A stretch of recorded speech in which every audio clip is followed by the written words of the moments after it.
wassalamu ala asyrafi khalqillah nabiyina Muhammadin wa ala alihi wa sahbihi wa man walah, amma ba'd. Ayuhal ikhwah, hafizakumullah, assalamualaikum warahmatullahi wabarakatuh. Kita melanjutkan insyaallah kajian kitab Riyadhus Shalihin min kalami Sayyidil Mursalin oleh Al-Imam Abu Zakaria Yahya bin Sharaf An-Nawawi rahimahullah. Kalau tidak salah, kita masih pada bab yang ke-13, bab fi bayani kathrati turuqi al-khair, bab tentang penjelasan banyaknya jalan-jalan kebaikan. Sering saya sampaikan bahwasanya Allah Subhanahu wa taala menginginkan kita semua untuk sampai di surganya. Dan potensi hamba-hambanya itu berbeda-beda antara yang satu dengan yang lain. Dan Allah menciptakan surga dan memiliki banyak pintu. Ada pintu sedekah, ada pintu puasa, ada pintu salat, ada al-amru bil ma'ruf wan nahyu 'anil munkar.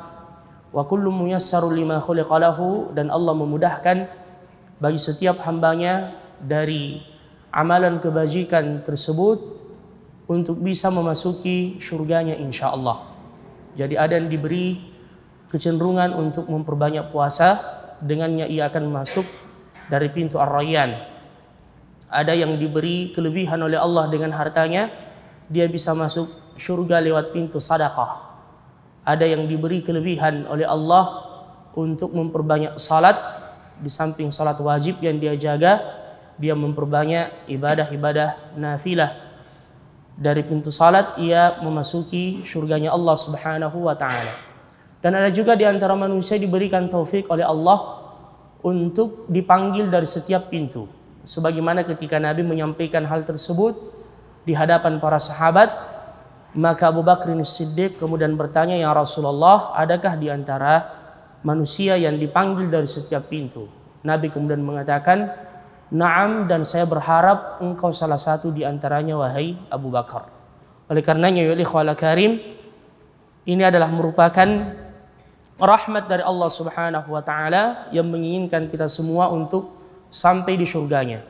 Amalan yang sederhana, yang ringan, yang kecil, namun jika kita mengerjakannya dengan penuh keikhlasan dan mengharapkan ganjaran di sisi Allah, bisa menjadi sebab kita dimasukkan ke dalam surga. Sebagaimana hadis Nabi sallallahu alaihi wasallam, "Al-jannatu aqrabu ila ahadikum min syiraki na'alihi wan naru mithlu dzalik." Surga itu lebih dekat dari salah seorang di antara kalian seperti dekatnya atau bahkan lebih dekat dari tali sendalnya.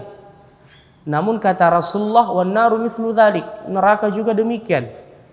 Jadi di samping kebaikan yang kecil bisa mengantarkan kita ke surga, namun sebaliknya kesalahan yang mungkin dianggap remeh juga bisa mengantarkan seseorang ke dalam neraka. Makanya dalam hadis sebagai contoh Rasulullah bersabda, "Innal 'abda la yatakallamu bil kalimati la yulqi laha balan yahwi biha an-naru 70 kharifa." Boleh jadi ada seorang hamba yang mengeluarkan sebuah perkataan dari lisannya yang ia anggap remeh, namun perkataan itu mendatangkan kemurkaan Allah, menjadi sebab dia dimasukkan ke dalam neraka.